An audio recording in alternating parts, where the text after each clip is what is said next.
This is a recording. Appreciate you tuning in. I'm going to just quickly steal the spotlight, literally and figuratively, I suppose, over to me here so that when I share my screen, it looks proper. So let's go ahead. I'm going to pull up my slides and we'll just get rolling because we actually have a good chunk to talk about today. We are going to talk about teen alcohol use, about the norms, and about how to have conversations about it. I think information is important, but knowing what to do with it is also critical. Otherwise, it only really takes you so far. So hopefully you'll leave today feeling like you learned some things that you didn't know before, but then also can take that information and put it to good use. If you have questions, we should have some time at the end of the day today to answer those. And so you're welcome to just stick them either in the chat or the Q&A. Happy to review those at the end. I'll pitch things back over to Kara to facilitate that. Or if you'd like to raise your hand, you should have a little button on the bottom where you can raise your hand when we're at the Q&A at the end. And if you're feeling brave, we can unmute you, and you can just ask it verbally, which is completely okay too. But if all that fails, or you just think of something down the line, or if you're watching this as a recording, my email is down here in the bottom left, aaron@weinerphd.com, and you are more than welcome to reach out to me there or on LinkedIn. I try to be very, very responsive because I think that information and knowledge to take action with is everything. And so I really like to be that bridge as much as I can. So all that being said, we do have a bit to talk about. So let's go ahead and get to it. I'm going to start with the part that I think is a little bit more dry, which is the statistics. You just get that out of the way, but I still think it can be interesting. We actually just recently had the data published in terms of the National Survey of Drug Use and Health, or NISDA for short. Which is where we get all of our national statistics. So the 2003 numbers were just released. And right now, what the data shows is that alcohol is the most used substance right now by teenagers, leading nicotine products, which is predominantly vaping right now for youth, and then also marijuana. And despite all that, right, we don't talk about alcohol very much, and we will unpack that idea of norms in just a couple minutes about why that might be the case, that we tend to not talk about it as much, but it is actually still the most prevalent. That being said, and we will come back to this quite a few times as well during our presentation today, I want you to look at how low this number really is, which is a good thing, right? When you're looking at that number, it is 14.6%. And granted, this is a larger age range, right, from 12 to 20, and we tend to focus more on, like, when we talk about teenagers, right, 13 to 17. But that is not 50%. That is not 60%. That is not even 40%. That's a lot. That's actually a lot lower. And so this is past month use that we're looking at here in the past month. So it's worth noting that there's big gaps between what kids think other kids are doing and what other kids are actually doing. Everyone seems to think that everyone is drinking or vaping or smoking THC products, and that is just simply not the case. And helping them understand that is going to be one of those the core concepts today of how much leverage we can get from doing some renorming. Just a little bit more data from this very recent release. This was in the past couple of months from from SAMHSA nationally. Is that girls are actually drinking more than boys right now as well in terms of past month alcohol use, but it's around the same, right? It's all circling around that median, which is 14.6. Now, in terms of its impact, so it's hard sometimes. I've got some youth numbers coming up in the next slide, but I want to just broaden out to talk about what the substance is actually doing in our country as a whole. It actually is related, depending on where you look in the government, between 140,000 to 180,000 alcohol-related deaths every single year. And that comes down to about 380 deaths per day. It is the third leading cause of preventable death. And actually, it's gone way, way up even before the pandemic, where it increased by another 25% over the COVID years. But this was a chart I know that really stuck out to me when I saw it the first time. This is just looking at all ages increase in alcohol related death.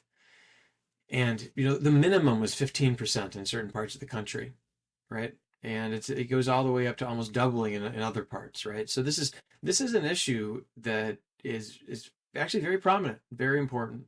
And they did get 25% worse over even what you're seeing here over the course of the pandemic.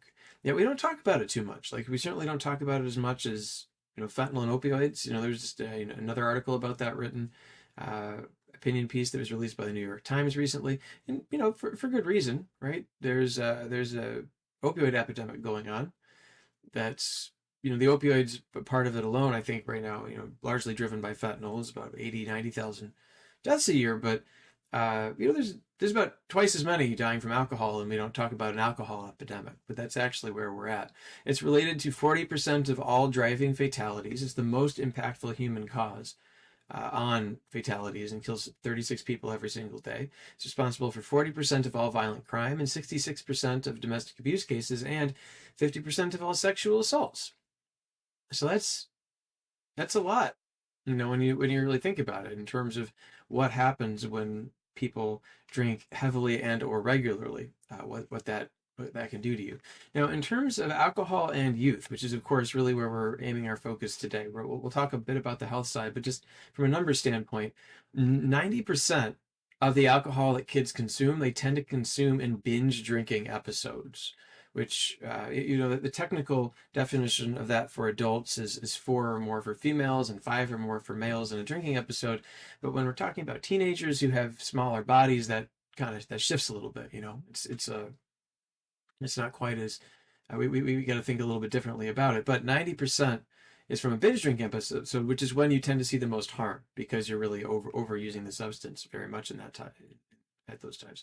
In 2011, 188,000 people under 21 went to the ER for alcohol-related injuries, and there's an increased risk of alcohol problems later in life when kids use it at a younger age. So there was a study that came out recently that found that adults who began drinking before the age of 15 are 3.5 times more likely to report having past year alcoholism than those who waited to be 21 until they started. It actively interferes with brain development as well. And we'll talk a lot more about the health side of things as we get a little bit further in the presentation today. But it's definitely not a value add, and it's not benign. And actually, even small amounts aren't necessarily certainly they don't have the negative impact that large amounts do, but it's also still not helpful. Particularly when your brain is still developing and it's not done forming until about the age of 25 to 28. You really want to let it just do its work in peace. You don't want to be putting chemicals up there that can change how it's going to. It grows in some places, it prunes in some others, and you kind of want to just let it do its thing. And the moment you start introducing chemicals in there, you start changing how the brain functions and sometimes the structure as well. And again, we'll get more into those specifics, but it's not a value add. Now, that being said, kids do think that it is. And there's a few reasons for this, because alcohol, so from a health standpoint, it might not be a value add, but there are potentially benefits to using it, or kids perceive them to be benefits anyway, in the short term. And when you ask kids specifically why, like when you do these surveys and you ask about their motivations, there are 3 main areas that pop up. One has to do with external stressors. And right now, it's never been a more challenging time to be a young person. And we'll talk about the mental health issues in just a minute.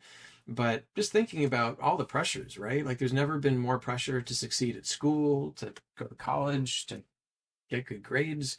They've got to deal with cyberbullying and all, the issue, sexual predators and everything that can be waiting for them online. Social media. Recently, the Surgeon General said that he thinks there should be a black box warning on social media platforms because of how much they hurt children, which I think is a justified request. And school shootings have just gone through the roof in terms of frequency in the past 5 to 10 years. And all of these things very stressful for young people, and they've got to try to figure out a way to deal with it. So you've got the external, then you also have the internal in terms of dealing with depression, dealing with anxiety, dealing with trauma, trying to figure out, I've got these feelings and I don't know what to do about it. And it seems like when I drink here, it takes those feelings away. But then the extra layer that's particularly strong for young people, adolescents and young adults, is the social side of things, which isn't to say that social factors don't matter to adults as well. Absolutely they do. But when you are in this period of your life, what you're trying to do is figure out who you are, who you're not, who you want to hang out with, how you define yourself. And so if you had been hanging out previously with a group of other kids and now they're all drinking and vaping and doing all these sorts of things, it's very hard for you to sit on the outside and to say, I'm not going to do that, but I still want to be your friend. Even if there's not explicit peer pressure, there's a lot of conformity pressure, right? Of wanting to fit in, FOMO, those sorts of things that push you towards it. Alternatively, if you have a young person who's wanting to connect with a new group of kids, it's very difficult to do that if they're the only one who's not drinking, if they're the only one who's not participating. And so there's this extra layer of pressure and of peer influence and peer norms that we'll talk about as well. Now, that being said, there are potentially a lot of pitfalls that come from drinking, and particularly if you've got a young person who's drinking a lot, you might be asking yourself, like, as a parent in particular, like, why do they keep doing this? Why are they drinking? What keeps bringing them back? And the principle that I want to bring up here, that we'll come back to as we go along, is that behavior is always purpose driven, even if it doesn't seem to make sense on its face. There's always a reason why we do what we do. And if you're looking at someone else's behavior, young or old, but if you're looking at their behavior and you say to yourself, this just does not seem to make sense. It seems like they're acting against their best interest. That simply means there's something that they're getting from it that you don't know right now. And if you knew that thing, it actually would make sense. Furthermore, though, it's that thing that you don't know usually is emotional, not logical. It's emotional. And this gets down to the question, particularly again around substances, around drinking, that our brain works differently when we're stressed out or when we're feeling pressure than when we're feeling relaxed. And so to explain this a little bit better, I like to use this image on the next slide, which is like an anatomically correct picture of the human brain. And this is what it looks like on the inside. You got an electric car, and you got a dog sitting behind the wheel. And so I want to explain why I like this diagram of the human brain to explain how we operate under stress, because I think it really just boils down to a couple main factors. So you got the car and you got the dog. So let's talk about the car to start. So the car in this picture, this is a metaphor, of course, right? This is a metaphor for the prefrontal cortex, which is the car, and then the limbic system, which is the little dog. But let's start with the car. So our prefrontal cortex is our analytical side of our brain. That's the part where you can think critically about things and synthesize big ideas and moralize and think about long-term benefit over short-term gain, all that sort of stuff. It's what separates us from animals, because animals don't have that part of our brain. It's very advanced. But as advanced as that is, it is less powerful than our limbic system, our animal brain, the part that animals do have, which is the part of our brain that's responsible for urges and impulses and drives and emotions. And the thing about our limbic system is that what it wants more than anything else is to not experience pain and discomfort. That's like its modus operandi. That is priority one. Don't feel pain. The second thing that it likes more than anything else is to experience pleasure. And so what happens is that when you get stressed out, when you get uncomfortable, your limbic system starts to kick in. And I like to call that the dog taking the wheel of the car. And the dog says, in our brain, right, our limbic system says, we need to feel better right now. We don't want to wait. We don't want to tolerate this distress. We don't want to sit with it. We want it to go away right this very instant. And when that's what you're looking for, substances can seem very appealing, because that's something that substances do, right? The intoxication takes away discomfort and can add some euphoria. Checks both of those boxes. And so particularly if you've trained it to do this before, if your brain already thinks like, hey, I'm feeling really stressed out today, I should get a drink, it's much more likely to go for that again. And the more uncomfortable you get, the stronger your limbic system grabs that wheel. If you look at brain scans, actually, of the way the brain functions, what you see is that the prefrontal cortex, when you do give someone like a stressful task where they're like, basically, as stressful as just being in the fMRI would be, like you put them in that fMRI and you tell them to do a stressful task that's going to aggravate them. What you actually see is the activation of the prefrontal cortex decrease and the activity in the limbic system increase.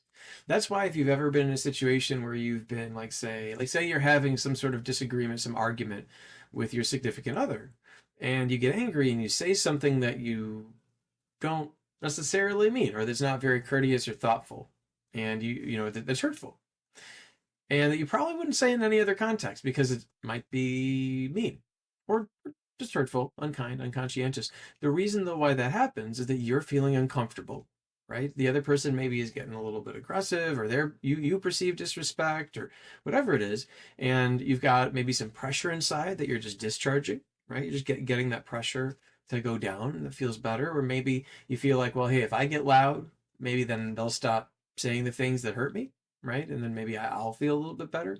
But whatever it is, it's about distress reduction in the moment, because if you were thinking, right, remember that's the car. If you were fully thinking, you wouldn't do it because you love this person, and why would you say things that are hurtful? But you're not. And so what compounds this metaphor even a little bit further is that young people are not playing with a full deck of cards until they're 25 to 28, and the last part of your brain that develops is your prefrontal cortex. So they don't even have the same power in the car that adults do. And so when they get hit with that depression or that anxiety or that social pressure, it's a lot tougher for them to not fall down into that trap. They're just wired differently. And so all this comes back to the fact that unhealthy coping comes from discomfort. Here, I'll take my try to take my head. I can't take my head out of the way. All right. But unhealthy coping comes from discomfort. And so what I mean by this is that so you got things like fury and clinical depression, panic attacks, chronic anxiety. When you talk about a feeling getting to kind of its ultimate low point, and what happens when it gets really low is that's when we start seeing these compensatory behaviors on the other side, like nervous tics or eating disorders or addictive behaviors like drinking, hoarding, compulsions, etc. That it all comes from just wanting to feel better, or to create, to be wanted, to be part of a group, to be valued, to feel important. We're generally very basic human and emotional needs, but the strategy, in this case drinking, the strategy that's being used to try to get there is not helpful. And that's where the problem comes from. So the issue now, when we lay on top of why are we concerned about youth drinking, and what's some of the issue here, is that the mental health burden on kids has never been higher than it is right now. When you look at the current survey data, and actually again, this is the Youth Risk Behavior Survey, national sample of high school students, and the data from 2023 just came out about 3-4 months ago. 2 in 5, 40% of students endorsed basically having clinical depression in the last year. But then 1 in 5, seriously thought about suicide. 1 in 10 tried it. They attempted suicide, although only about a fifth of them make it to a doctor. So in this last row here is showing, the change between 2021 and 2023 and the directionality there. And I guess things got a little bit better on that top line, that they dropped from 42 to 40. But that's still really high, in my opinion. But those lower ones though, around suicide, that really bothers me a lot. I guess, just to be honest with you. I think that if you're looking out like at a class of 30 students, and statistically speaking, 3 of them tried to kill themselves last year, that's a lot. That's really unfortunate, and says to me that there's a lot more we really need to be doing to try to support kids' mental health, so that hopefully they're not resorting to drinking. Just another way of looking at this, by the way, is that their brains, and we've been talking a bit about brain science this morning, their brains actually changed over the COVID years. So part of the reason why they're struggling so much has been what they've all gone through in that period of time with the pandemic. And essentially, like a 16-year-old's brain today looks different than a 16-year-old's brain did in 2019 or 2018. We see now that there's reduced cortical thickness, larger hippocampal and amygdala volume, and more advanced brain age. And that is not a good thing. That's not like you want more advanced brain age at an earlier age. That's not what we're looking at. So stress is a huge factor. And depression, mental health burden, when we talk about why do kids choose to drink, this is a big part of it. Now, another part, and this is again where we're going to spend just a little bit of time because this is an entry point for us, has to do with social norms. So social norms come in 2 flavors. There are descriptive norms and injunctive norms. A descriptive norm is what basically what you think other people are doing around you. Just describing the environment, hence descriptive norms. So so like, and we'll see an example of that on the next slide that we're about to get to. But just how many other kids, say for example, do you think are drinking? An injunctive norm is, and how acceptable is that behavior to people? Like, am I doing something here that is condoned or celebrated or permitted, or am I doing something here that other people would find distasteful uh, or unpleasant? And those are the both of those things actually lead into substance use. And we're talking about alcohol today, but the same thing is true for things like smoking versus vaping. Like, there's a reason, right, why a lot more kids right now are vaping rather than smoking. And some of it has to do with the flavors and all that, but a lot of it also has to do with these injunctive norms, where right now smoking is not cool for kids, but in some circles vaping is cool for kids, right? And so you wouldn't necessarily think about smoking because that goes against that injunctive norm. So those are the two areas where we can influence influence teens, and not just from friends actually as well. It can be from family, and we'll talk about that as well. So I want to share with you, just this is some local data that I got my hands on a little while ago from where I'm at here in Chicago. So this might not exactly represent where you guys are, but I want to share it as data maybe that you can pull, or just to show you, because this I think is representative if you look at national data as well. So what you're looking at here, these are a number of different counties in Illinois. I was at a conference for a regional conference where we pulled this data, and what you're looking at here is for alcohol. How many, and this is how many high school students, I believe this is the seniors actually, that how their perception of harm. So what is the harm of binge drinking? You can see that's actually fairly high. A lot of them felt like that it was moderate or a great risk. But take a look at these two columns here of perception of peer use versus actual. And what this is representing is not just straight up.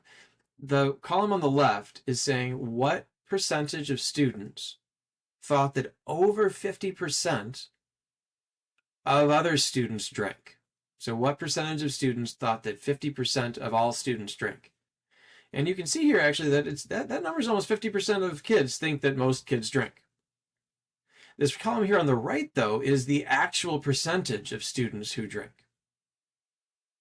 So all of the kids here in this left column, which is about half, think that over 50% of kids are drinking, and virtually it's under 20% in most of those, well, actually maybe it's right around 20%. It's probably the average between them. But no, it's not over 50, not even close, right? It's not 50, 60, 65, 52, even 48. There's this one county here that looks like it's up at 34%, but it's pretty low. The kids are very much out of touch about that. The other column that I want to draw your attention to, and we'll come back to this as well in a little bit, is this accessing with parents' permission column. And what we'll talk about in a minute actually is that the data is very strongly against doing this, right? About giving alcohol to your children. Technically speaking, actually, it's against the law in many places in the country. But even if it's not unlawful to do it, it's very common, and it is actually detrimental. And look at that in comparison to retail, by the way. So it's actually a lot tougher for kids to get access to this if parents don't give it. Now, in terms of the norms, right? So this to me says a lot about norms and understanding, like, just how do kids drink, or what's normal, quote unquote, for kids to do. What we're seeing here is those descriptive norms being way off, and maybe the injunctive as well. Part, though, about the injunctive side that I just want to highlight is that there's a lot of work that's done by companies to make alcohol use just be part of the fabric of our life, and even sometimes align it with youth in a way. So like recently, Mountain Dew actually came out with their own line of hard beverages. And these don't have caffeine in them. More on caffeine and alcohol in a minute, and why that's not a good idea from a health standpoint. But Mountain Dew is used primarily by young people, by high schoolers and college students. So leveraging this brand for a new type of hard beverage is really catering directly towards an audience that was most harmed by consuming them. It's not helpful. Now, another way, just to, again, to kind of shine a light on on the disparity of these norms. This article surprisingly still incredibly relevant, even though it was written numerous years ago now. I'd encourage you to Google it. It was published online on Vox. Imagine if the media covered alcohol like other drugs. Meet, and so it's kind of a parody piece, but using real data. Meet alcohol, the drug making people run around nude and collapse in the streets. And it talks about actually like how destructive this is, but we the media definitely covers and talks about the dangers of lots of things, but not so much about alcohol, nor the industry. Another thing that I think a lot of young people are unaware of, or just when we think about how we perceive, again, just norms and culture of alcohol companies. There was a study that came out a little while ago that was looking at who consumes, like how much are people consuming in America by decile, and how much is that? And actually, the vast majority of all alcohol is consumed by the people who are binge drinking or have alcoholism. So if you look at this, 90% of all alcohol is consumed by the top 20%. And actually, I believe the number is 80% is consumed by the very top decile, who drinks on average over 10 drinks per day. You could not have Anheuser-Busch or Coors without alcoholism. If everyone actually drank responsibly, they would go out of business, because this is where, I mean, look at how much of their business is just in these two categories compared with everything else. Additionally, about a third of all adults don't drink. And you can see that if you go up to about half, this is the amount of drinks someone has in an average week. Half of all Americans basically barely drink at all, most weeks. And, we're not even up to one drink a week by the time we get to the sixth decile. On average. So it's not, I think, what young people realize it is. And even just in terms of the dynamics of all of this, I'm not sure it's even what adults think it is. Now, why norms matter and why we're talking about this today is that social norms are some of the strongest predictors of teen alcohol use and binge drinking that there are. When you look at the data and you start to parse this apart, and there's been a lot that's been written about it, social norms are far and away the most important factor to account for. And there are four primary sources where these come from. We're going to talk about each today and what we can do about it. We got parents, we've got peers, we've got media, and then we have social media. And each of these has the ability to provide norms in either direction, right? Both either in a direction where we're norming behaviors that are safer and healthier, or we're norming behaviors that are more chaotic and risky, right, in terms of what it leads in someone's life. So let's talk first about the household. So parental and household norms. So first question you got to ask yourself as a parent is, what is being explicitly said about alcohol? Have you talked with them about it? And a phrase, it's probably coming maybe even later on this slide. I forget where I put this bullet. But this is something ideally that you talk about fairly regularly, so that it becomes it's not like a big taboo topic where it feels super awkward to talk about. And we'll talk about conversation strategies a little bit later, but where it's just like you're just checking in. Like, what are you seeing in your friend group? What are you seeing at school? Is this around?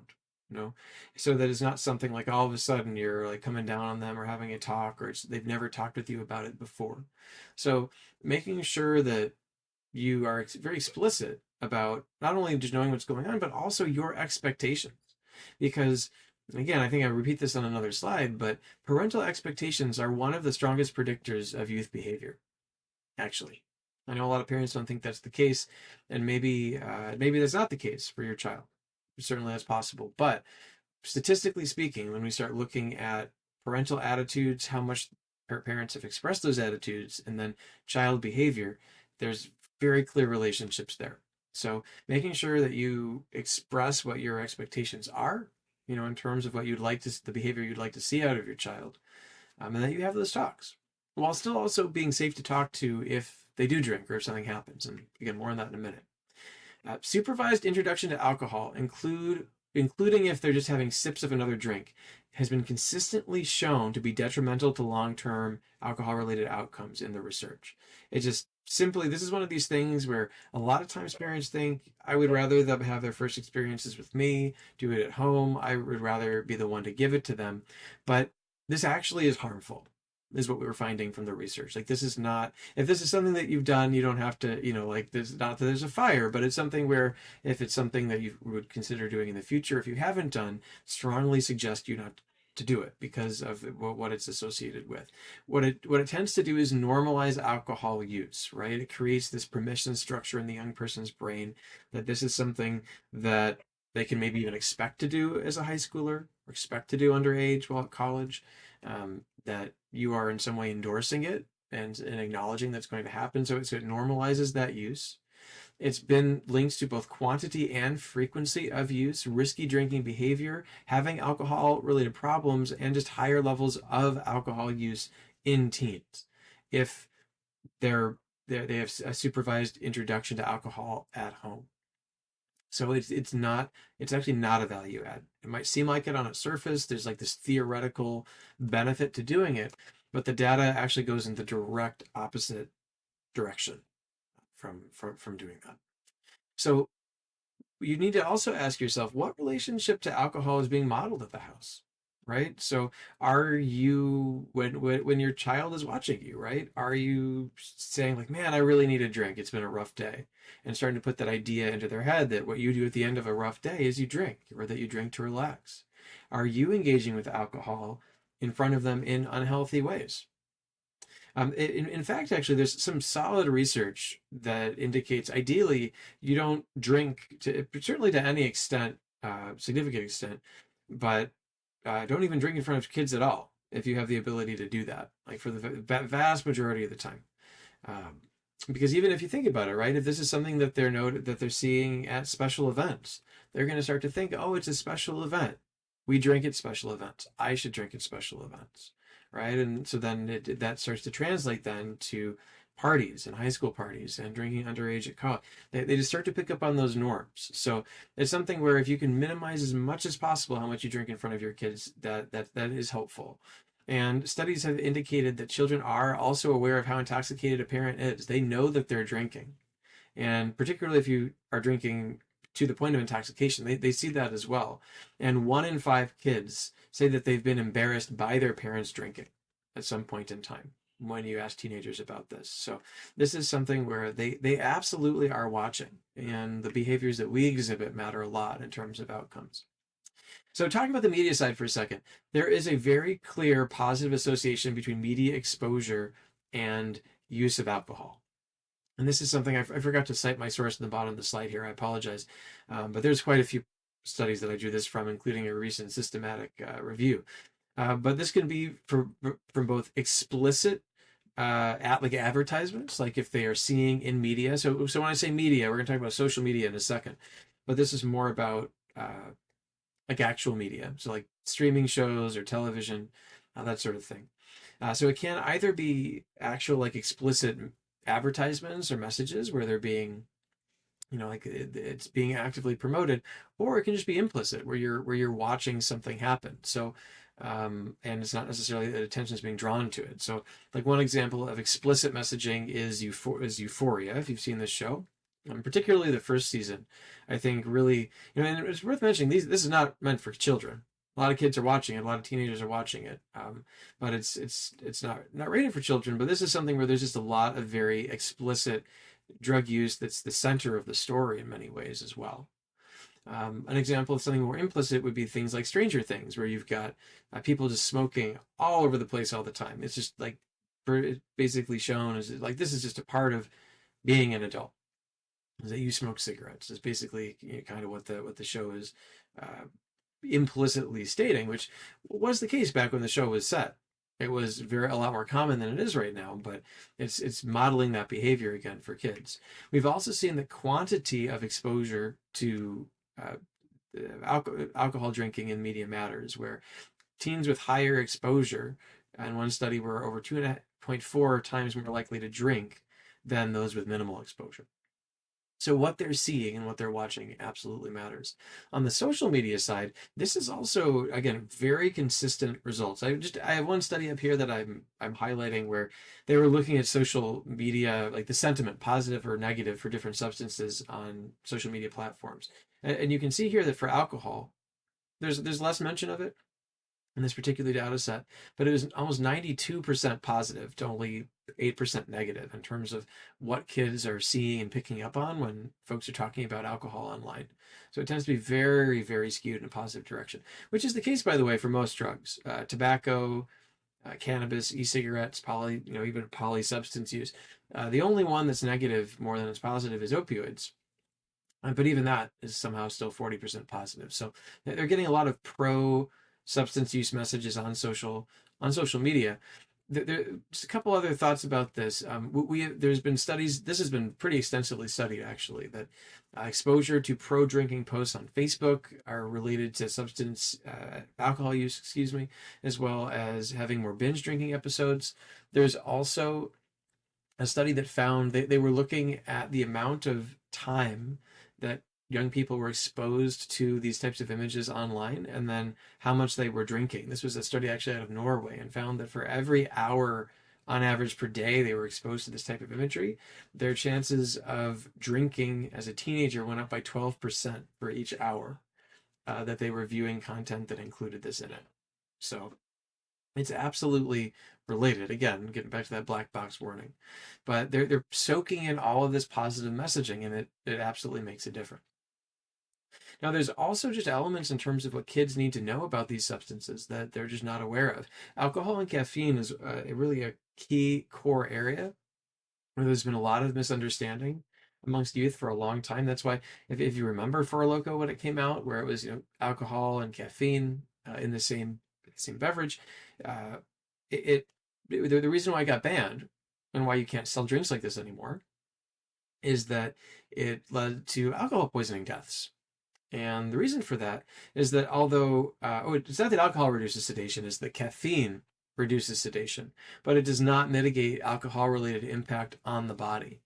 So you're going to feel more energetic, but it's not like the alcohol isn't doing things to your central nervous system. It's not depressing your central nervous system, which means that your body's natural defense mechanism against alcohol poisoning, blacking out and passing out, is less likely to happen because if you pass out, you're not drinking anymore.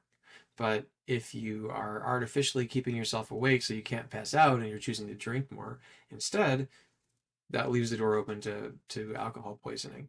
So it can lead to irregular heartbeat because your heart's being pulled in two different directions, dehydration, increased blood pressure, and alcohol poisoning.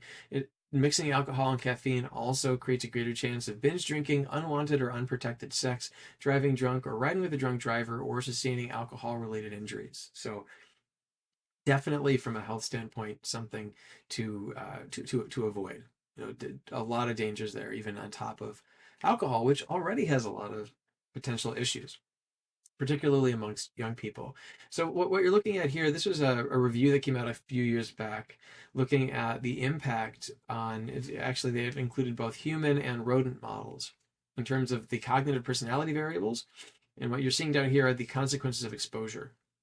So things like verbal learning deficits, memory deficits, attention deficits, as well as neural alteration. So a neural alteration is the physical shape of the brain changing. And so, there have been some studies that were just done in rodents over there on the right, some that were done with humans. But you can see it absolutely affects both in terms of if you have this increased present or this is worse the more you take in of alcohol as an adolescent, the sorts of impacts that you can expect on the brain and body, and it's not a good thing. And certainly chronic use is this whole other layer of problems. And alcohol is one of the most caustic substances that you can put into your body, in all honesty. It just burns its way through a lot of different body systems. So if you are, particularly again, if you're drinking to the point of intoxication, and there's more and more evidence coming out that even having like one or two drinks a day can have a negative overall impact on you, particularly if you're female. Actually, it's related to the development of breast cancer. But any benefits we're finding are arguably not present, and there might even be detriments, like there might be costs, hidden costs to drinking even a small amount a day. But then what is a small amount? This is something also that young people aren't very aware of. So if they do choose to drink, and that's worth mentioning as well, like we'll talk a bit about how do you talk to your kids about this subject. And it's important to both, be very clear that your expectation and desire for their health is that they don't drink, because it is actually harmful to them. And if they did choose to do it, because some will, you're not going to be there, right? When they will have the opportunity in all likelihood, and they will have to make the choice for themselves. If they choose to make that choice, they also need to understand how to do it in a way that means that they're less likely to hurt themselves, in like immediate ways, like education about drunk driving and not driving drunk, but then also about just knowing how much is going into your body and then what that does to you. Because again, a lot of times, because between the alcohol percentage being different and not understanding volumes, people can drink way too much and get themselves into trouble. So helping people understand, providing education on what a standard drink is, and then also then how that translates to BACs, both for, again, their own health, but also for driving, safety. Again, I'm not sure of the law in Alabama, but there are some states where, anything over 0.00 is for anyone under the age of 21, like say, for example, like a DUI, but just in terms of safety, right, on the road and crashing versus not crashing. You can see how little it takes if you're in a smaller body, right? Like take a look at like 100, 120 at 2 drinks. If you're 100 pounds, 2 drinks, you're at 0.12 BAC. And even if we get up to 140 pounds, like it's over 0.08 at 2 drinks. So this is something, again, with smaller bodies, it adds up very, very quickly. And again, what does that mean, right? Like how does that turn into negative things? Providing that education is very helpful. I should mention, I'll provide the slides. I think I actually forgot to send them in prior to the to starting today, so I'll make sure that I get those out. And then also when we finish during the Q&A, I'll go ahead and stick them in the chat real quick if you'd like to download them from there. But so don't leave if you'd like to grab a copy of the slides. But what it happens pretty quickly around, once you get over 0.08, that things start taking a turn and getting negative. And at 0.15 BAC, you're 380 times more likely to be in a fatal crash than if somebody was sober. And the average BAC amongst fatally injured drivers is 0.17.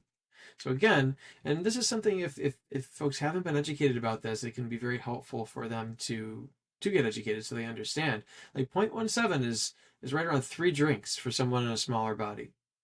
And that's the average for people who die on the road driving cars, is at 3 drinks if they're taking a relatively quick succession. So really just being aware of that is incredibly important. So some other alcohol FAQs, myths, facts that I just want to pass along to you here that you can potentially leverage with your kids or kids that you talk to.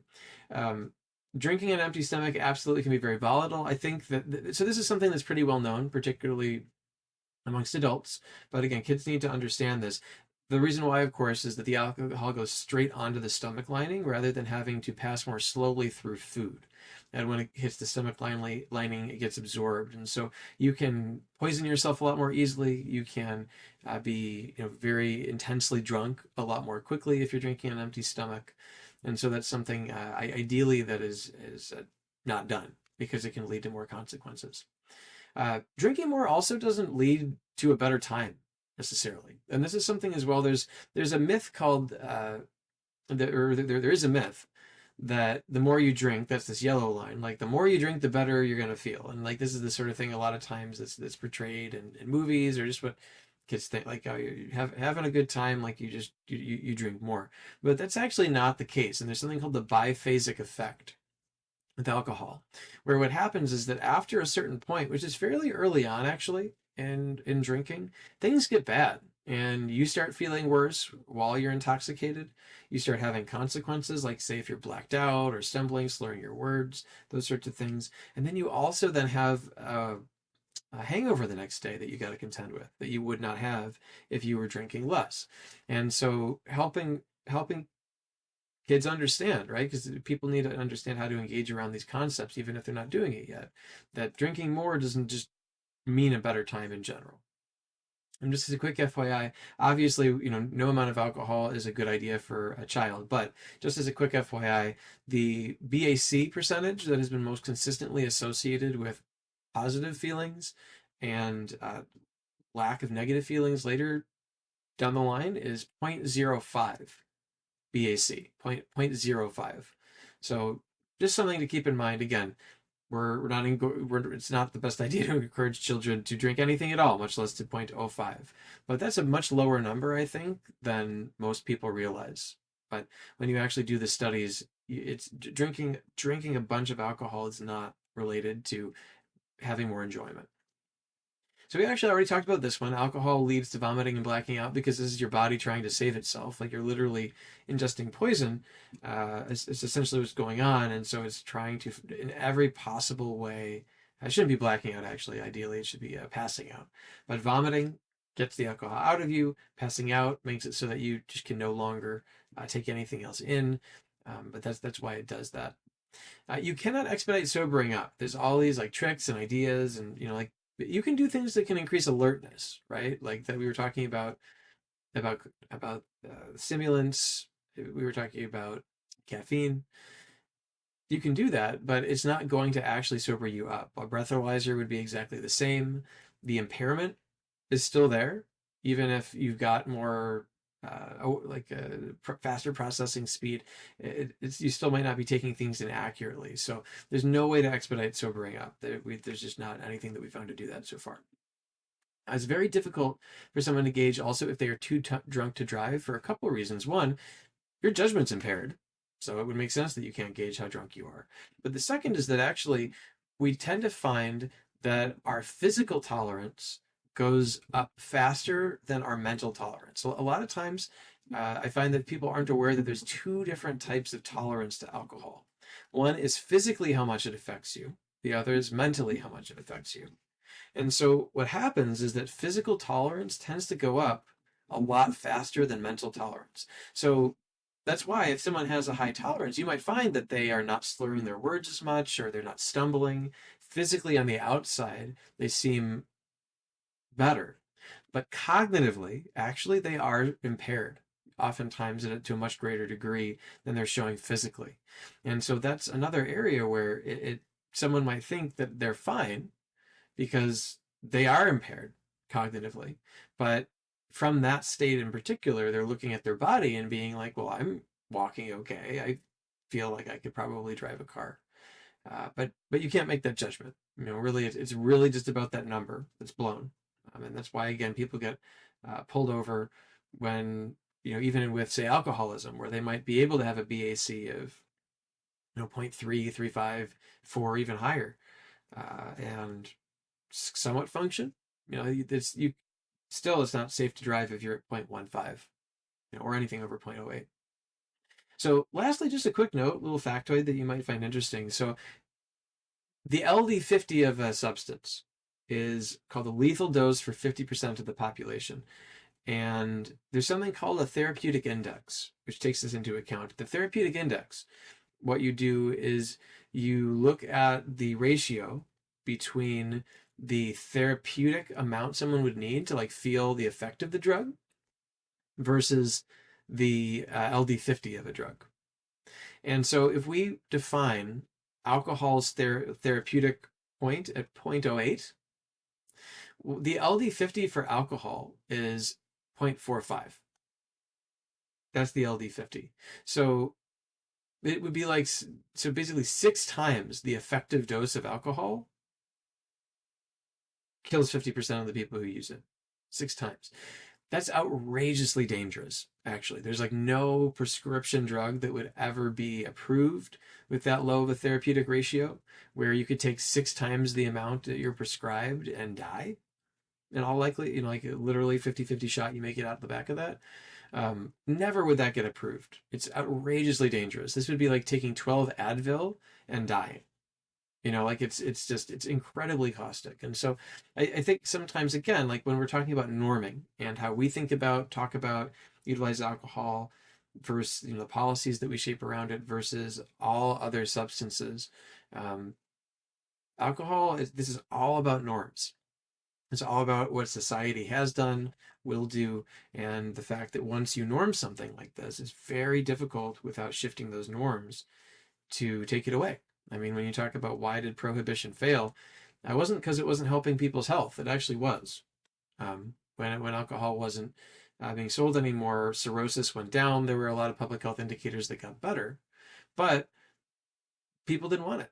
It was very normalized. It was part of society. It was part of life. It had worked its way in there, and so it wasn't a sustainable intervention, even if there were positive health consequences that were coming out of it.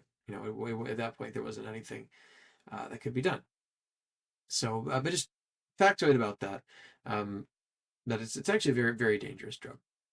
So that being said, let's pivot into the second part of today, which is what can we do about it? Because again, I think information is important, and hopefully you heard something in the first portion of the presentation today that you didn't already know and that you feel like you could potentially put to use.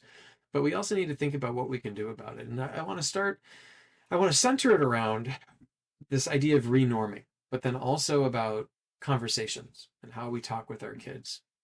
So talking about parental influence, truly what you say matters. And I know sometimes it doesn't feel like it, but there's a part of your child most of the time that does identify as being part of the family.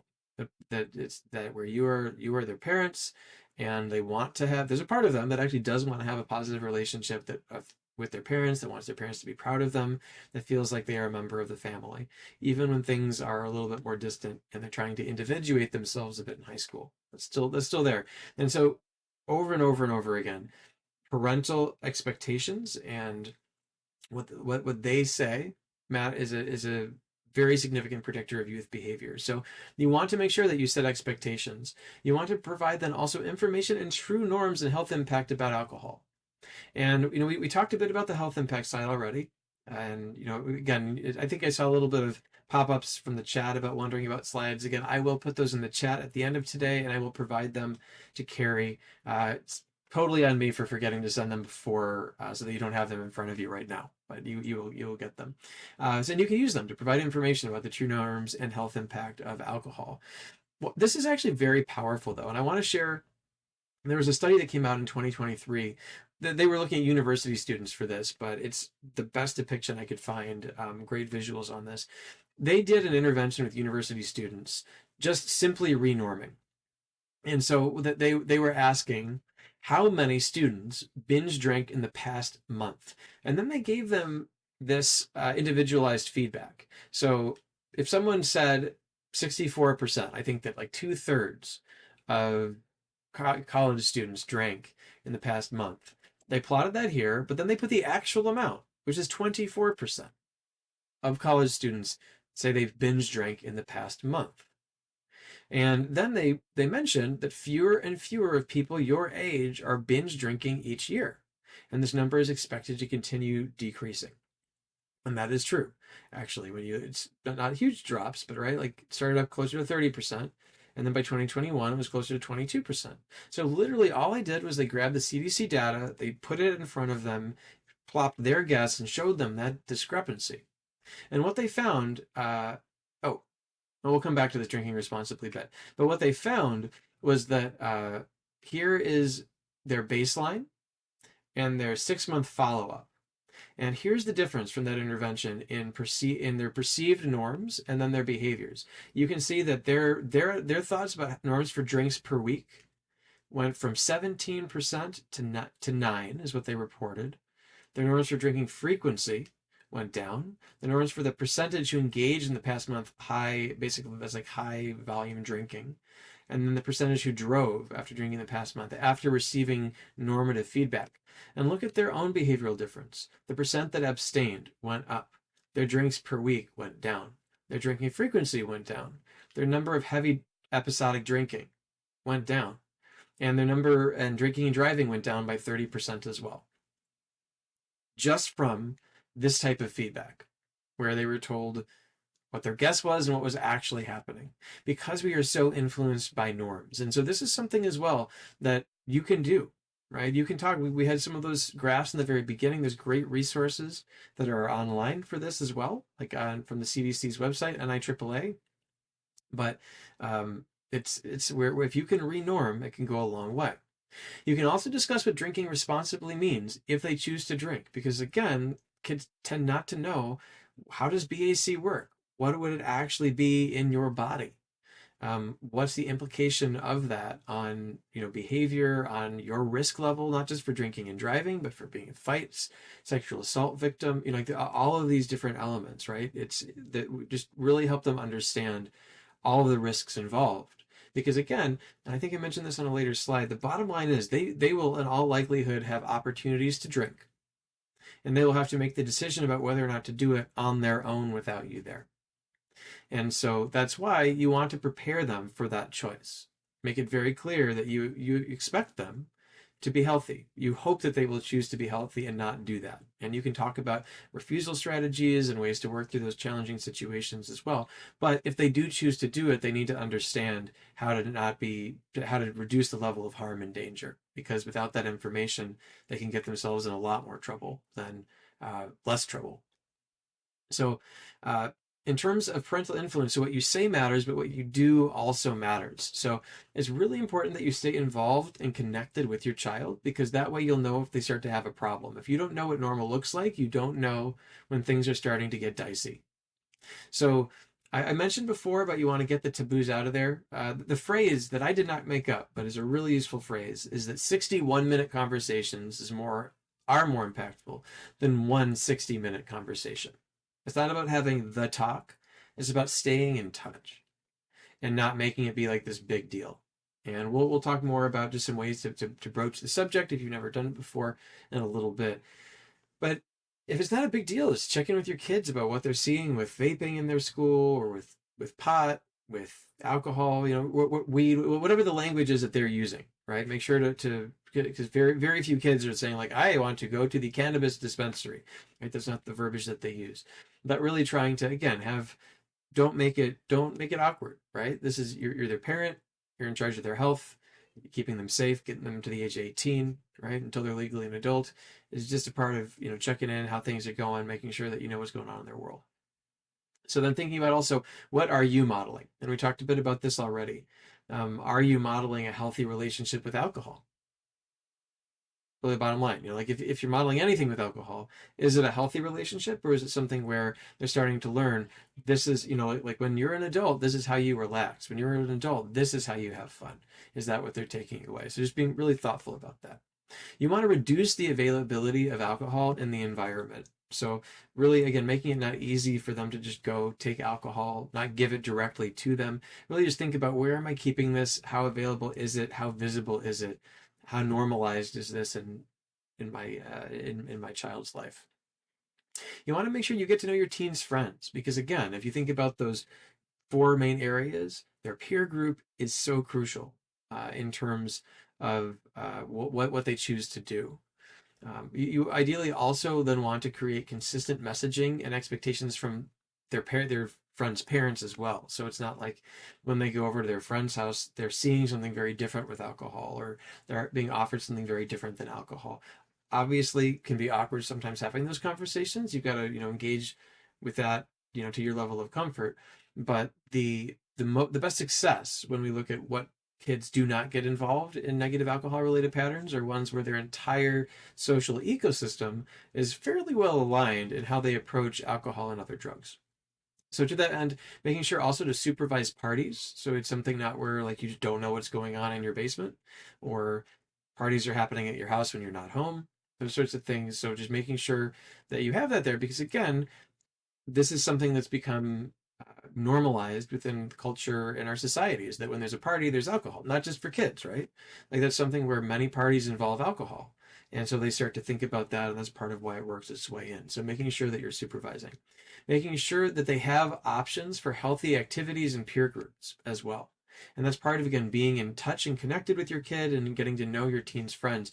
It's about, if you see like, wow, like this is a group of kids who tends apparently to drink a lot or that's using drugs, obviously really tough to get your child to leave those people essentially, or not hang out with them when they're doing those things.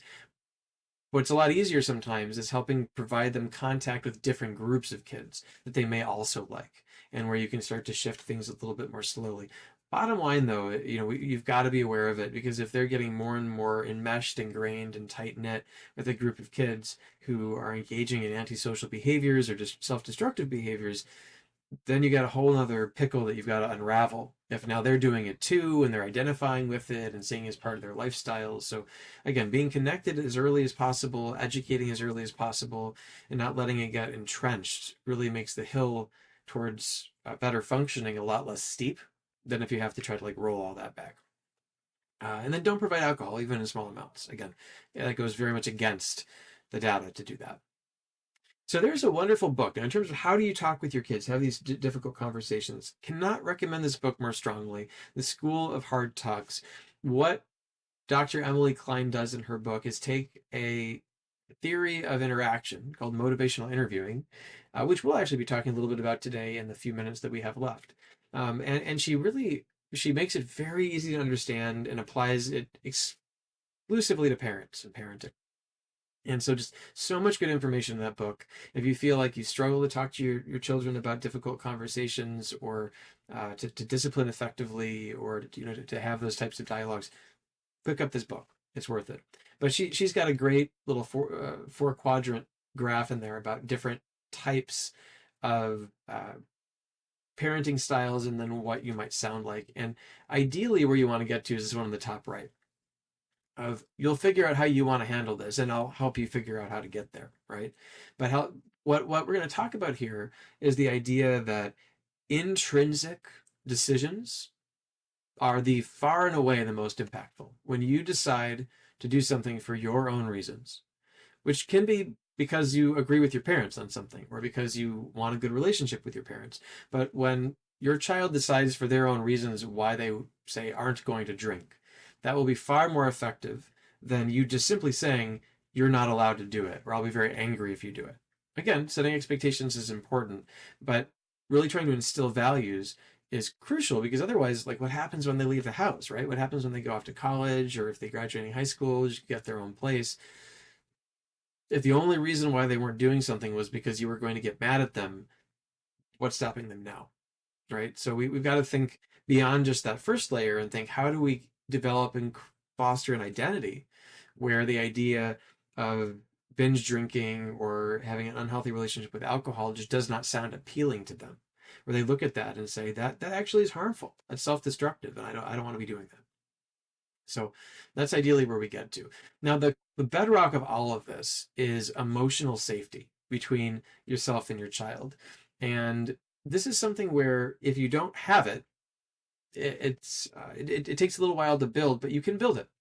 But if you are not safe, if your child doesn't feel like you're emotionally safe to talk to, they are not going to tell you about really sensitive, important topics like, say, drinking, or them worrying about other people drinking, or not knowing how to handle situations related to alcohol and drugs. So having an emotionally safe and secure relationship with your child is crucial. The way that you develop and maintain this is how you communicate with them. And there's a great acronym that the Center for Motivation and Change made up for this called Communicate with Love, which stands for listening, offering, validating, and empathizing. And these are the ways that you do it that we're about to get into. And if you can do these four things, it makes it a lot easier to foster that relationship. So, how do we support and guide? First and foremost, before we get into each of those areas, we want to help teens explore their thoughts and feelings and come to their own conclusions, right? That's not to say that we're not going to offer guidance, and we'll talk about how, but again, coming to their own conclusions has a lot more staying power than if you're telling them what's going on, because you're oftentimes not going to be there. You want to empower their self-efficacy, their belief in themselves, through autonomy. They get to make the decisions about their own life, right? And they ideally would want to make decisions that are the best for them as possible. And this is really critical because kids' lives are oftentimes out of their control. There's a lot of things that children have to do, rights that they don't have. There's structure that's created and laid out for them, which isn't to say that's a bad thing, but it does mean that a lot of times when you look at some of the maladaptive behaviors that kids might exhibit. It's about creating a sense of control where they previously didn't have one. Eating disorders, like if you think back to the slide right at the beginning, right? Eating disorders, numbing out with substances, cutting behaviors, the pushback, right? Like if you're getting into power struggles with a teenager, a lot of it comes from the fact that they don't feel like they have control and they want to have control. It's very difficult to not be in control. So as much as you can give autonomy around decisions or frame this is going to be your choice. You are going to get to decide what you do. There's consequences, maybe even like household, family, relational consequences that might occur if you choose to drink. But it's your choice, and making sure that they know that they're going to have that choice. You want to make sure you resist something called the righting reflex, where you tell someone like, this is what you need to do, or this is the right thing to do. You can talk about your expectations. You can talk about what would happen if they don't follow your expectations, certainly. You can talk about the health, but you can't tell them. You can, of course, but if you start telling them what they have to do, what they need to do, what they're going to do, that's pushing, right? That's pushing and telling them what's right and wrong rather than letting them come to that conclusion for themselves, which doesn't have to require making mistakes, right? That's, the school of hard knocks, right? What the book was riffing off of, that's the idea, right? Make a mistake, take a hit, learn from the pain, learn from the discomfort, and get better. It doesn't always have to happen that way. But at the same time, we do have to give people room to make their own decisions, or that's when they tend to push back just for the sake of pushing back. So when we just go in and solve problems, that can actually come across as disempowering. So let's talk about the love model. The L stands for listening. And so specifically, when you are listening to somebody, you have to show them that you're listening. You can't take for granted that it's happening and that they know that you're listening. And the way that you do that is by actively listening. There's two ways to demonstrate active listening that work really well. And one of them is asking open-ended questions. Now, an open-ended question is a question that allows for exploration of motivation, thoughts, and feelings because it's broad. So a closed question would be something along the lines of, like, say you've got a child who is hopping in the car after school and you say, how was school today? Good. Or did you have a good day at school today? Yes. No. It was fine. Closed, relatively closed. An open version of that question could be, hey, well, so what was the most interesting thing that happened at school today? Or what's something challenging that you're working through at school right now? That shows that you care when you do that. And it gives someone room to share, like that you care about the details of their life.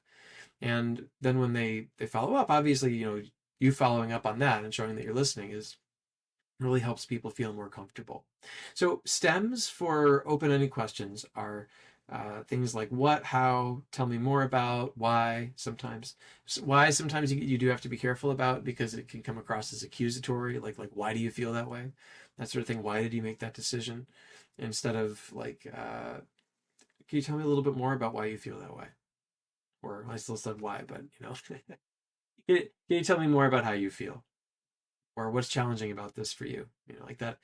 Those are open-ended questions that don't have the judgment quite as ingrained. Things to avoid are have, had, has, which, how many, did, do, does. Those sorts of things. Again, questions that just have really quick answers. You want to ask questions that allow for branching to occur, and where you can ask about multiple things and then show that you're listening. That helps someone feel really heard. The other type of listening technique, again, that you can leverage and really easily are called reflections. And a reflection is something where you're either reflecting back content or emotions to somebody using different words than they gave you. And that shows them that you're listening, because if you hear something, you get the meaning of it and you repeat it back to them in different words. That shows that clearly you understand them. And that's an experience. Worth mentioning as well, trust and safety, that's a feeling. And if you recall, feelings come from our limbic system. That's the dog behind the wheel of our car. And our limbic system doesn't speak English, right? It's not logical. It feels. And so part of the reason why the way we communicate is so important, even though we're communicating with words, is that we are all actually we're not telling someone that we're safe. We're showing someone that we're safe actively. It's an experience. And that's how our limbic system learns. it learns from experience, not from logic. Like, for example, if you've ever gone to like a new job and you know, like your first day on the job, maybe you're a little nervous. You're like, am I going to like my boss? Am I going to be able to do well? Or my coworkers going to be all right? But then, you know, maybe the first day's fine, and the second day you go back and you're not as nervous as you were on the first day, but maybe you're not like entirely comfortable, and maybe it takes like a week or 2 weeks before like all those like new job concerns and jitters have faded a bit. The reason why it fades is because you are experiencing that it's okay. You're experiencing that it's safe, that it's safe. You could have tried to talk yourself into it ahead of time as much as you wanted. Can't get there because, again, you don't talk yourself into a feeling. You experience your way into a feeling. And that's what this active listening is all about, is showing someone that you care about them. And that's why it's so effective for impacting someone's limbic system. Well, they're in the midbrain. So again, you can focus on content or emotions. You can reflect back, like if someone's just like emoting that they're frustrated or they're anxious, like if say you're talking to your child and she just seems really anxious when she's talking to you, if you just say like, "Hey, seems like you're really uncomfortable right now. Do you want to tell me about what's going on?" That can be that shows that like you see her, right? Even though she didn't say it out loud, but you saying it out loud or putting that word, that label to it, uh, that shows that you're paying attention, which goes a long way. I think I mentioned this on somewhere. It's somewhere around here, but it's okay if you get it wrong. You know, like if you reflect something back, is that coming? Here it is. No problem if you get something wrong. So it shows that you're trying. If you were reflecting something back and you don't get the answer quite right, or your reflection quite right, the person you're talking to will say oh, like, no, that's not quite right, or no, it's this other thing, and then they'll usually try to clarify. But from a relational standpoint, that usually is still a-okay, because you clearly are trying, and that, from a support standpoint, goes a long way. Reflections, they encourage someone to go deeper into a subject. So when you reflect something back, like, man, you must feel so frustrated right now, or like what I think I hear you saying is that it's really tough that so many of your friends are drinking now, and that just puts you in a huge bind. You say something that like that to your child, probably what'll happen is they'll elaborate more. You show that you're listening, and they'll go deeper into it, which usually helps them sort out their feelings. So that's how you use reflection. The L stands for active listening. Now, the O of love is offering, and this one's really critical. I think there's a lot of information, hopefully, that's been useful and will be useful for you today. But this part might be some of the most impactful. This particular slide. So one of the traps that parents oftentimes fall into is this push-back dynamic, where they're trying to tell their child what to do or what they did wrong or how to do something better, and their teen is just pushing back. They don't want to hear it. They want to be their own person. They've got all their own thoughts about it. They're just not going for it. The way to circumvent all of that, the way to sidestep it, is through something called a feedback sandwich. When you have feedback or guidance or advice to give, where you've got the middle of the sandwich, which is the advice, but you're sandwiching it between two slices of autonomy and choice. So the first slice is asking permission to give advice. And this can feel really weird if you're not used to doing this, to like literally say, "Hey, so I have an idea that might help. Do you mind if I share it with you?" Literally could be as simple as that. Or like, I went through something similar in my life. Can I tell you what worked for me? Would you like to hear it? If you ask, "Can I share this information?" then if your child says yes, then they just gave consent to hear it. They literally asked to hear the advice. It is the opposite of being pushy. Like, there's just zero pushiness there, because they consented, they were asked, and they said yes. Worth mentioning on this point, though, excuse me, only ask if they actually have the ability to say no. Because if they say, "You know what, I'm really not interested," and then you do it anyway, then that's super like disconfirming, right? Like, that's very dismissive. That tells them, hey, like, actually you have no control and your feelings don't matter to me. So don't ask if they don't actually have a choice and you actually have to tell them about something. That being said, what you can still do sometimes, even if they have to hear something, is you can sometimes let them control the time and have the consent over that. So like if you say, "Hey, can I talk to you about something? Like, we really need to talk about how to handle the situation differently," whatever it is. And they say, "I really don't want to do it." You can say, okay, well, so here's the deal. We have to talk about this at some point today. Doesn't have to be now. You tell me, when would be the best time today to do it? Sometimes sometimes that's appreciated. And again, that's a way of giving them some amount of control uh, without actually, like giving them the ability to just not have the conversation at all. But the first slice of bread is ask for permission. Then you offer the advice or the guidance, and then you follow that up by asking how they feel about it. And that's that second slice of autonomy. So just literally say, like, so what do you think? Possible? Do you think you could do it? That sound okay?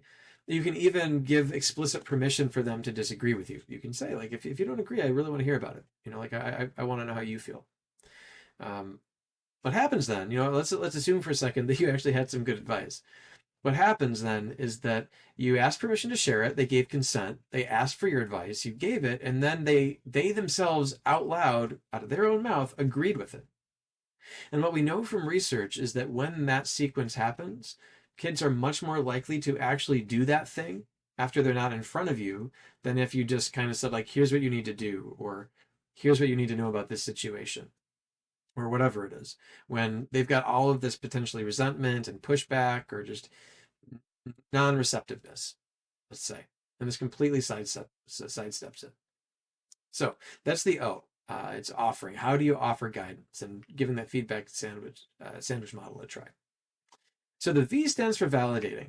And what this means is you can validate someone's emotions without validating their behavior. And this is really critical because this is where, like, if you've heard the difference between, say, guilt and shame, or if you haven't, guilt is when you feel bad about something that you did, and can be very motivating. You don't like the feeling of being guilty.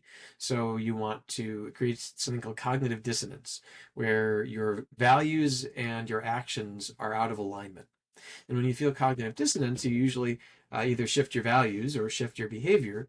And generally speaking, it's easier to change your behavior than your values.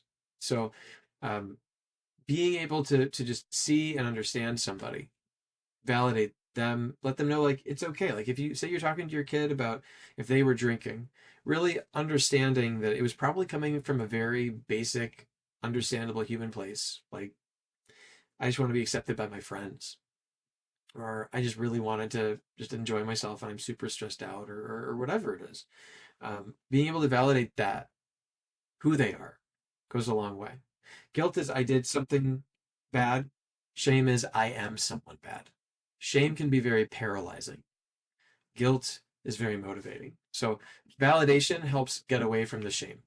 Not being understood also is the crux of many disagreements. When people, like, if you just have fights that just seem to never end or go on for a long time, it's usually because one or both parties don't feel validated. They don't feel understood, that they are understood emotionally, that their point of view is being understood. So if there's a way to validate the person, or and also show someone that you understand, even if you don't agree with the point, but that you understand them, that goes a real long way.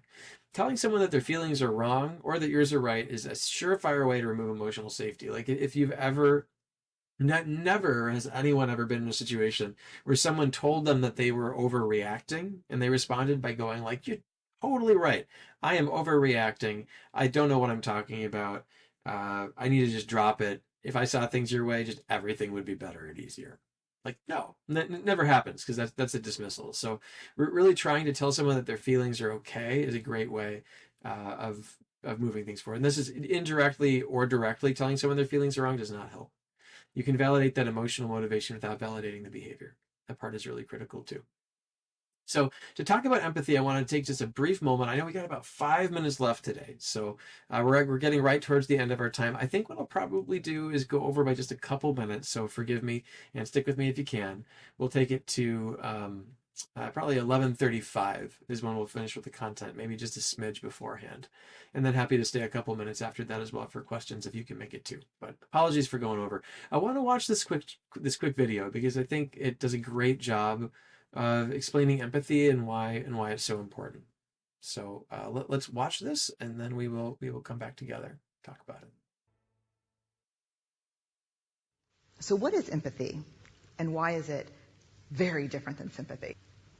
Empathy fuels connection. Sympathy drives disconnection. Empathy, it's very interesting. Teresa Wiseman is a nursing scholar, who studied professions, very diverse professions where empathy is relevant, and came up with 4 qualities of empathy. Perspective taking, the ability to take the perspective of another person or recognize their perspective as their truth. Staying out of judgment, not easy when you enjoy it as much as most of us do. Recognizing emotion in other people and then communicating that. Empathy is feeling with people. And to me, I always think of empathy as this kind of sacred space when someone's kind of in a deep hole and they shout out from the bottom and they say, I'm stuck, it's dark, I'm overwhelmed. And then we look and we say, hey, climb down. I know what it's like down here. And you're not alone. Sympathy is, ooh, it's bad, no. You want a sandwich? Empathy is a choice, and it's a vulnerable choice, because in order to connect with you, I have to connect with something in myself that knows that feeling. Rarely, if ever, does an empathic response begin with at least. Yeah. And we do it all the time. Because you know what? Someone just shared something with us that's incredibly painful, and we're trying to silver lining it. I don't think that's a verb, but I'm using it as one. We're trying to put the silver lining around it. So, I had a miscarriage. Oh, at least you know you can get pregnant. I think my marriage is falling apart. At least you have a marriage. John's getting kicked out of school. At least Sarah is an A student. But one of the things we do sometimes in the face of very difficult conversations is we try to make things better. If I share something with you that's very difficult, I'd rather you say, I don't even know what to say right now, I'm just so glad you told me. Because the truth is, rarely can a response make something better. What makes something better is connection. Super sweet, right? But it's true, actually. It's about connection. It's about being able to show someone and tell your child that, like, you get it, you get them, that you've been there, that you can make that connection, and that is just absolutely critical to emotional safety and being able to communicate that.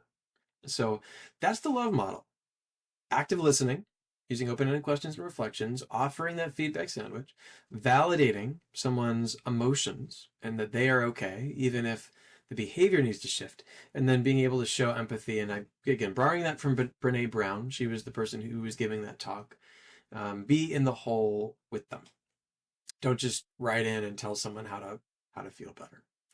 Lastly, have persistence and don't get discouraged if this doesn't change quickly. Changing emotions takes time. I mean, think back to that example we just talked about with the first week at work, right? It's not like the very first day you go in, necessarily you're feeling great afterwards. It takes a few exposures. And certainly if there's been a period of time where you have been more distant and have not had a lot of emotional safety in a relationship with a child, it takes a little bit of time and consistency where you show them that you're changing, or that you've changed and that things are different and that they can be safe and it'll be okay. But keep it up, and that's what eventually gets you there. And there's a couple final additional conversation ideas for how to talk with your child about alcohol. First, start talking about this earlier rather than later, and then check in on a regular basis. The reason for this, though, if you have the time and the opportunity, rather, to do this early, is that it's a lot easier to set narratives and the understanding about substances early, rather than having to fight against all of those social media and media factors that we looked at earlier in the presentation. If you have a child who already thinks that alcohol is how you relax, or to be cool you have to drink, or this is just what all high school students do and college students do, all these sorts of things that are untrue, but maybe they get that idea for very understandable reasons. Now you have to unlearn that, right? Now you have to teach over that, which is a lot more challenging than just giving them an accurate view of it from the start. So earlier rather than later is good. And then just checking in. What do they see? Now, in terms of how you open the topic initially, it's a lot easier to start with the generalities rather than being more personal. So that has to do with, you don't want to say, like, have you had anything to drink, or have you been drinking at parties, or even necessarily do your friends drink? Like ideally it's that one's a little bit better. But if you can just start general, right? Like, have you seen much alcohol around? Like, did your kids talk about it much at school? Did you see it at all? Has it been at any parties that you've been at? Just like those sorts of things. Um, that's a lot easier for for a teen to answer off the bat, right? Until like this becomes something that you just talk about sometimes. That's not that big of a deal. A lot easier to talk about that than be like, do your friends drink, right? Where they might feel protective and defensive, or have you drank, right? And they might be like deer in headlights sort of situation. You want to avoid that. So when you're first opening it up, particularly if it's at a point like if they're in high school and there's a more solid chance that they have encountered this, um, being more general so that they don't feel like they're betraying themselves or that or betraying their friends or that they're going to get themselves in trouble. Trying to ease into it. You also want to seek first to understand, if you heard that phrase before. So listen, right? Like ideally, when you ask that question and you find out about what's going on in their world, or even asking them, like, do you have any concerns or questions about like alcohol, substances? Like, what do you want to know? Um, just putting that out there. They might have different concerns than you do.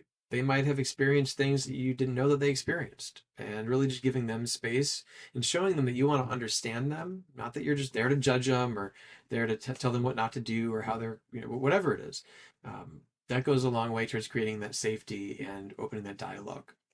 You also want to make sure when you talk about it that you talk about all sides of the alcohol and not just the negatives.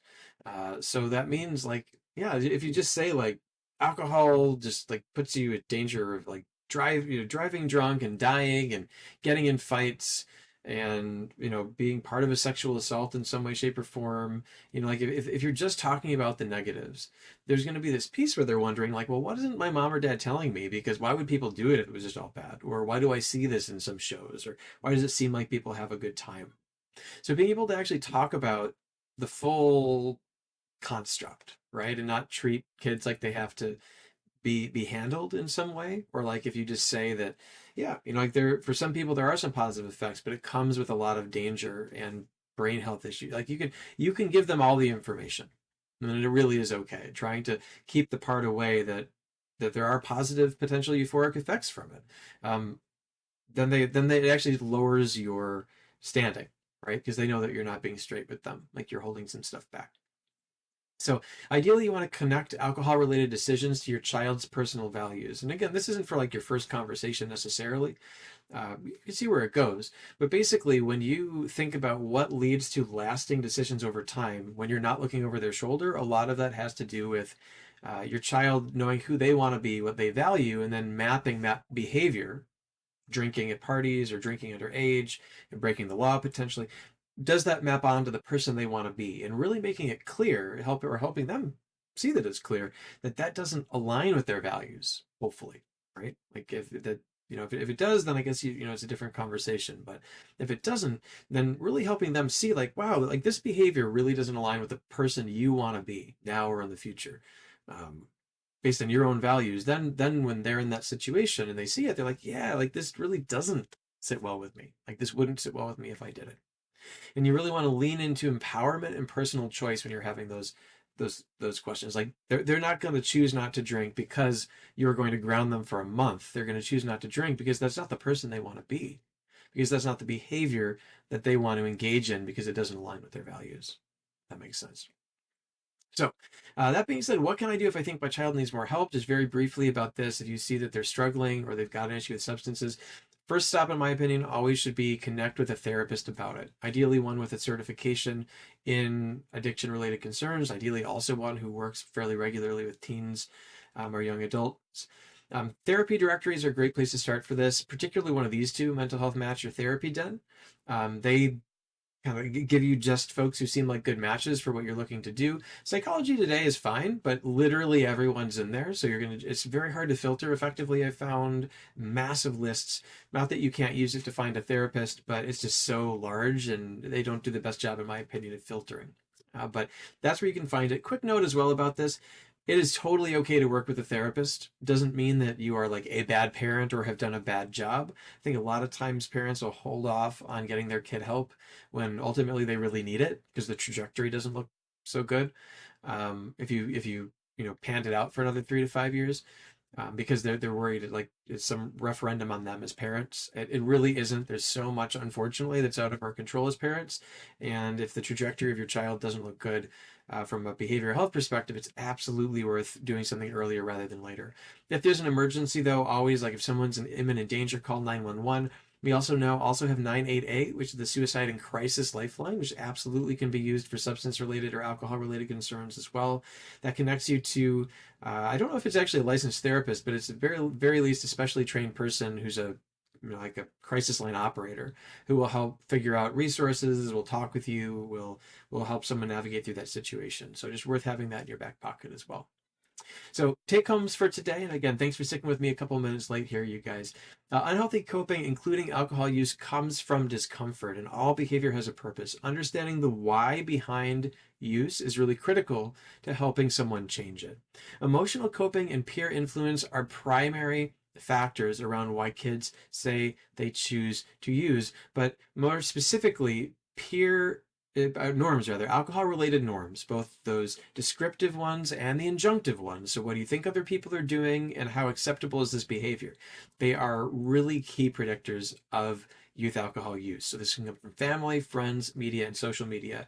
Parents can stay connected, actively set norms and expectations, and help shape those peer influences through the peer groups that you expose your child to. They can cultivate emotional safety by communicating with love, and that's about listening actively, sandwiching feedback inside of autonomy, validating emotions, and the person underneath the behavior, and show empathy. And lastly, you can provide additional resources if your child is struggling. So thank you guys again so much for your time and attention today. If you have questions, drop me a line. I'm at aaron@winerphd.com, or connect with me on social media, particularly, as Carrie was mentioning, on LinkedIn, because that's where I tend to hang out the most.